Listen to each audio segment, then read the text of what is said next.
Hola, ¿cómo están? Me da mucho gusto estar con ustedes en esta sesión, en este Despertando Mentes Mexicanas. Bien, hoy voy a hablar sobre un tema que es fundamental.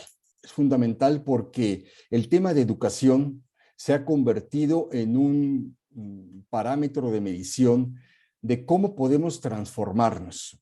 Y el tema de educación también es un elemento imprescindible para que todos nosotros podamos despertar nuestra mente y podamos mejorar nuestras competencias para ser mejores como personas y podamos encontrar lo que sería ideal, nuestra mejor versión.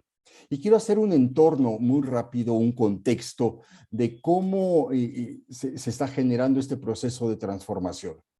Derivado de todo este tema que vimos de la pandemia, la cuarta revolución industrial, la transformación digital, etcétera, nos vemos inmersos en un entorno global en el que tenemos que forzosamente adecuarnos, adaptarnos y ser flexibles a todo el proceso de innovación y de desarrollo de tecnología que estamos viviendo. Esto genera, lógicamente, que todas las personas, todas las organizaciones estemos inmersos en un entorno de alta competitividad. Esta alta competitividad y todo este proceso de transformación genera que nosotros tengamos que entrar en procesos de reaprendizaje, de desaprendizaje o de aprendizaje de nuevas competencias y nos va a demandar un nuevo perfil personal para poder hacer frente a esta situación. Dentro de este perfil, sí, tendríamos nosotros que hacer, y les recomiendo muchísimo que lo hagan, un FODA personal, para que encontremos cuáles son las fortalezas, las oportunidades, las debilidades y las amenazas con las que estamos hoy por hoy para enfrentar este nuevo entorno.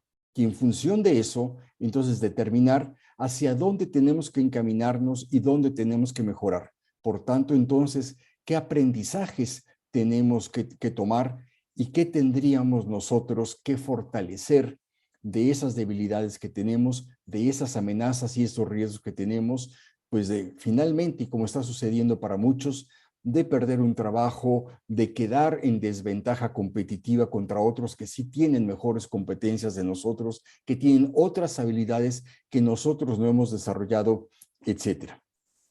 Hablando de esta transformación en el ámbito educativo, ¿sí? Nos vemos inmersos en que todos los que estamos en este ambiente tenemos la necesidad de aprender nuevas habilidades y nuevas competencias. Por ejemplo, esto que estamos haciendo el día de hoy, ¿sí? El tener que haber aprendido cómo podemos transmitir, cómo podemos interactuar a través de los medios virtuales. Es algo que tuvimos que aprender, es algo que tenemos que desarrollar y que tenemos que estar en constante actualización.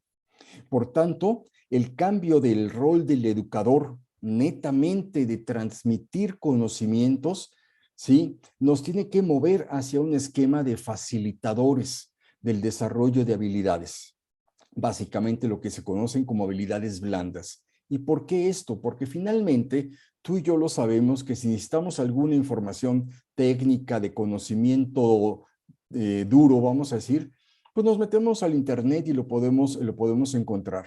Prácticamente ahí está toda la información, tutoriales, documentos, etcétera. Ahí está lo técnico, pero no está la parte blanda, la parte de cómo podemos desarrollar habilidades como la motivación, la resiliencia, la inteligencia emocional, el pensamiento analítico y similares que nos van a dar ese complemento para que nosotros, con estas competencias técnicas que vamos a aprender, podamos fortalecernos como un mejor profesional, como una mejor persona. Entonces tenemos que hacer esta conversión del perfil actual del educador, del formador, ¿sí? Y adquirir estas competencias para este nuevo rol, ¿sí? Quiero hacer patente que este nuevo rol que vamos a hacer, sí y solo sí es imprescindible si nosotros podemos tener tres elementos o tres habilidades que tenemos que tener o desarrollar. Que tengamos flexibilidad para todo este proceso que vamos a estar viviendo, que tengamos adaptabilidad al cambio y que tengamos creatividad.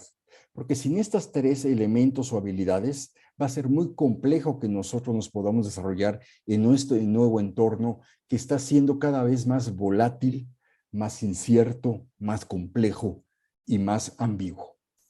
De tal manera, ¿sí? Que independientemente de que veníamos en este proceso de transformación digital y que ya se suponía que la formación iba a entrar en este entorno virtual o a lo mejor en esquemas híbridos, pero que lo llevamos paso a pasito.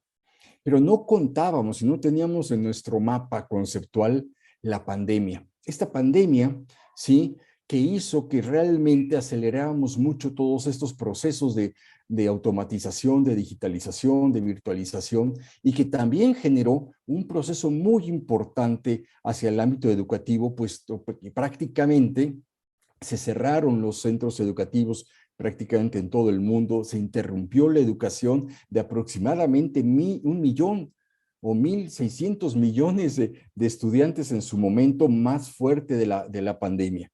Entonces, ahora que estamos en este proceso en el que estamos regresando a la presencialidad, en que estamos adquiriendo modelos híbridos, tenemos entonces que recuperar algo fundamental que perdimos y que se hizo evidente a partir de la pandemia, y que es los procesos efectivos de aprendizaje. Si ya traíamos deficiencias en el cómo estábamos aprendiendo y realmente la medición y la evaluación de un aprendizaje efectivo en las personas, pues realmente con la pandemia se nos hizo muy evidente que no estábamos preparados para ello, que no teníamos los recursos para salir adelante. Por tanto, entonces, los esfuerzos de grandes corporaciones, desde la UNICEF, la Organización Internacional del Trabajo y grandes universidades a nivel mundial, están trabajando fuertemente en el desarrollo de programas para poder reconvertir esta pérdida que tuvimos del aprendizaje.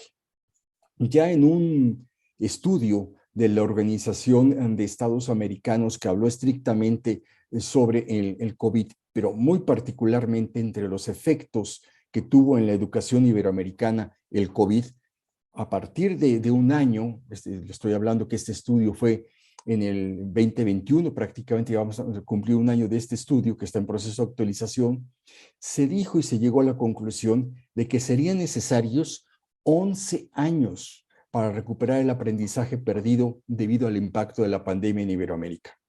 Y entre sus recomendaciones, esta organización sugiere hacer prevalecer que el centro educativo se convierta en una entidad innovadora e híbrida para hacer frente a toda esta reducción que tuvimos de los procesos de interacción en el aula y entonces hacer mecanismos en donde podamos establecer tutorías, clases de regularización, de refuerzo, pero muy importante, el desarrollar en los educadores las competencias profesionales que ayuden a los sujetos de aprendizaje a recuperar eso, el aprendizaje perdido. ¿Sí? Entonces, tendríamos no solamente que trabajar en los modelos hacia los centros educativos, sino hacia la parte fundamental que nos va a ayudar a recuperar ese aprendizaje, que es el docente, el educador, el formador, el director de esa institución educativa, en fin, todos los actores de ese escenario y de ese ámbito educativo. Trabajar con ellos para actualizarlos y para desarrollar estas competencias. Son los primeros que van a tener que generar estos cambios internos de desaprendizaje en cómo lo venían haciendo, porque así estaba el entorno y no se requería algo más, pero ahora nos tenemos que adaptar a este nuevo entorno. La UNICEF y la UNESCO, que son entidades muy importantes en el ámbito educativo, han centrado sus esfuerzos para este nuevo proyecto de mejora del aprendizaje en 3 prioridades principales. Uno, lo principal, que regresen todos los niños a las escuelas, ¿sí? Que se reabra otra vez este escenario presencial. 2, la recuperación de las pérdidas de aprendizaje. Y 3, la preparación y apoyo de los docentes para obtener y desarrollar habilidades blandas, es decir, mucho énfasis en la parte de las competencias emocionales. ¿Por qué? Porque finalmente y derivado de este encierro, de todo este confinamiento que tuvimos, todos en mayor o menor medida tuvimos alguna pérdida, tuvimos algún daño emocional que estamos sufriendo. Por tanto, tenemos que trabajar básicamente en esto, en cómo podemos no solamente enseñar, sino cómo ahora vamos a acompañar a todas estas personas a que puedan desarrollar su potencial de aprendizaje, a que puedan realmente trabajar sobre estas cuestiones de aprendizaje que ya perdieron por alguna razón, que ya venían arrastrando. Y entonces, ¿cómo lo podemos recuperar? ¿Cómo podemos superar estos obstáculos y trabajar con ellos? Particularmente, y no hace mucho leí un libro que hablaba sobre abundancia de Peter Diamandis, es el autor, que es fundador de Singularity University y que es una persona que está muy enfocado en este tema de la educación. Él igualmente habló y marcó 3 prioridades fundamentales, ¿sí? Para enseñar ya a los alumnos a partir de este nuevo entorno. 1, ayudar a cada una de estas personas a encontrar su pasión y desarrollarla, ¿sí? 2, a fomentar la curiosidad y la cultura para hacer preguntas y constantemente estar incentivando esta creatividad que les decíamos que ya prácticamente todos tenemos que tener.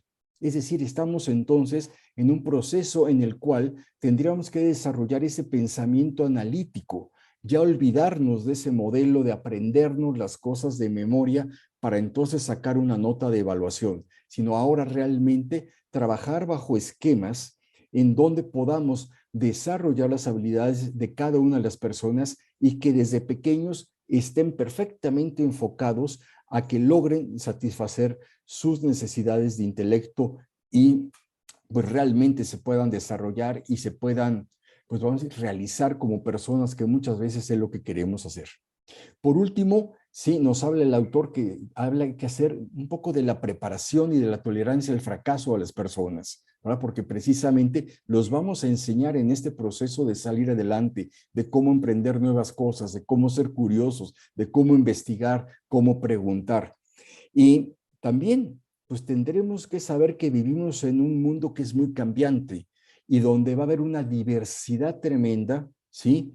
Y que básicamente gran de ella es cognitiva, más allá del género, más allá de pues, algunas otras cuestiones que ahorita se están comentando mucho. Lo importante es cómo ser empáticos, lo importante es cómo ser resilientes y cómo ser persistentes en nuestras metas. Entonces, habría que centrarnos en todo ese tipo de situaciones. Grandes autores como Gary Coleman y Peter Senge también ya están uniendo sus esfuerzos para desarrollar una teoría que se llama triple enfoque, que va precisamente en eso.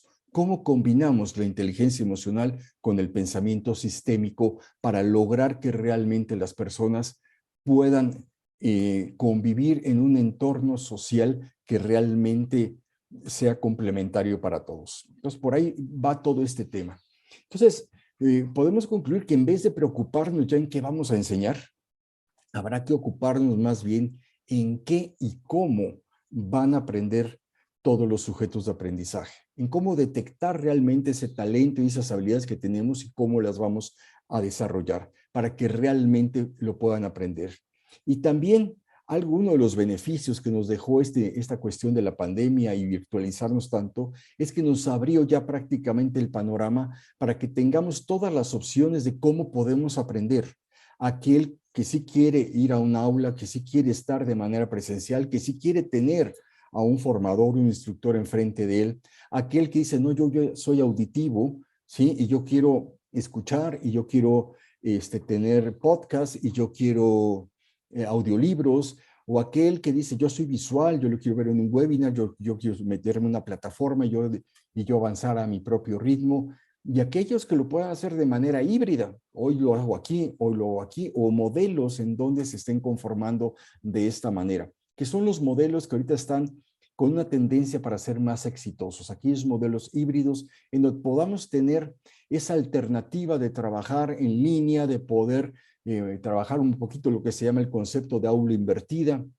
Yo leo, yo avanzo en las lecturas y en el conocimiento, vamos a decir, técnico, pero después voy a tener una sesión que pueda ser presencial o que pueda ser virtual de manera síncrona, en donde nosotros podamos ya trabajar ya en mesas de trabajo, en círculos de aprendizaje, etcétera, y podamos entonces ya desarrollar esas otras habilidades de análisis, de pensamiento crítico, de investigación, de conclusiones, etcétera. Entonces, tendríamos que trabajar básicamente hacia esos conceptos.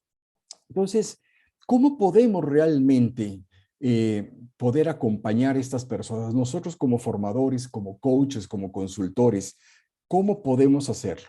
Y básicamente aquí es donde surge esta herramienta, esta metodología que nos va a ayudar muchísimo para poder ayudar a las personas a que mejoren sus niveles de aprendizaje o lo puedan potencializar. Y estoy refiriéndome básicamente al coaching educativo. ¿Sí? Si nos referimos a lo que es estrictamente el coaching, sería esto que nos ayuda a descubrir el potencial de una persona para maximizar su rendimiento. En este caso, si lo enfocamos al ámbito educativo, es cómo podemos nosotros entonces desarrollar el potencial de aprendizaje de esta persona para que logre realmente sus metas de conocimiento, sus metas de realización. El coaching entonces es un método que básicamente te va a llevar de una situación actual deseada, perdón, de una situación actual a una situación deseada en un tiempo determinado. Y esta misma situación opera en el ámbito educativo, es dónde estás actualmente, a dónde quieres llegar, cómo vamos a hacer esa transformación del aprendizaje y en qué tiempo lo vamos a hacer, dependiendo ya de cada persona, de sus recursos propios y de su intelecto. Pero básicamente, en este caso del coaching educativo, tendríamos que generar en estas personas, en los formadores, en los educadores, ¿sí? El desarrollo de competencias para la escucha activa, para la formulación de preguntas, para la inteligencia emocional e interpersonal, la empatía, entre otras. ¿Por qué? Porque tienen que estar preparados para entrar con ese entorno de un grupo de personas que ya van a estar en ese ambiente, que ya van a hacer preguntas, que ya van a manejar la parte emocional, que van a estar preparados para otras situaciones. Entonces tendríamos que aprender también a descubrir el potencial de todos los sujetos de aprendizaje. Tendríamos que hacer una toma de conciencia de realmente en dónde estamos parados y hacia dónde queremos ir. Tendríamos que trabajar también sobre temas de empoderamiento y de responsabilidad personal, porque tendríamos ya que trasladarle a estos sujetos de aprendizaje que la responsabilidad del aprendizaje y del crecimiento es de ellos, que solamente el coach estaría haciendo un proceso de acompañamiento para lograr el objetivo, haciendo también un feedback constante y con una alta motivación para que se logre esa, o más bien para batir esa itinerancia que luego tenemos de que queremos hacer una cosa, la empezamos y la dejamos. Aquí realmente el acompañamiento va para eso, para que logremos realmente la meta. Entonces, en el ámbito educativo, el coaching tendría que ser un proceso en el cual una persona o un grupo de personas son puestas bajo la guía de esta figura del coach que las observa, que las asiste, que las orienta, que las acompaña, motiva y evalúa durante un periodo de tiempo determinado, con el objetivo de ayudarlos a alcanzar sus metas específicas de aprendizaje y lograr al máximo su rendimiento posible en el ámbito académico, de acuerdo con sus capacidades, con sus recursos y con las habilidades naturales de cada persona. Todos somos diferentes y estaremos transitando a un ritmo distinto. Entre los beneficios de que hagamos este tipo de procesos y que nos ayuden realmente a mejorar el aprendizaje, está el que la persona que va a recibir este acompañamiento, este coaching, es que realmente a través de sesiones muy concentradas, muy intensas, y periódicas también, establecer las prioridades de cada persona para que podamos entonces definir el objetivo a lograr. Que la persona también, el sujeto de aprendizaje, se sienta escuchado, ¿sí? Que también vea la realidad desde otra perspectiva, ¿sí? Que ya no es el profesor, que ya no es mi padre, mi madre, un amigo, sino que realmente es una persona que nos está ayudando y que nos está acompañando en un proceso y que no está viciado de ese entorno en el que estamos viviendo y nos va a ayudar a ver la perspectiva de otra manera y nos va a plantear el cómo podemos encontrar esas respuestas, ¿sí? Entonces, estaremos descubriendo como sujetos de aprendizaje esas nuevas ideas para poder avanzar, trazar un plan de acción y entonces mirar hacia lograr el objetivo, con el fin de que nosotros encontremos la mejor versión de nosotros mismos, que podamos conocer, entender y desarrollar las habilidades para las cuales nosotros realmente vamos a estar satisfechos y que podamos lograr nuestro crecimiento personal. ¿Sí? De tal manera que podamos entonces, o esta generación de este coaching sirva como un referente para que entonces podamos aportar, ¿sí?, a la mejora de este aprendizaje, podamos aportar a la mejora de la calidad educativa de los centros y de las personas que vamos a estar trabajando en este proceso. Ya, por último, otra aportación que les quiero hacer es que también cada uno de nosotros, independientemente de lo que nos dediquemos y hacia dónde estemos enfocados, es que tenemos que desarrollar una habilidad que es nueva, realmente es un concepto realmente nuevo, que se llama learnability.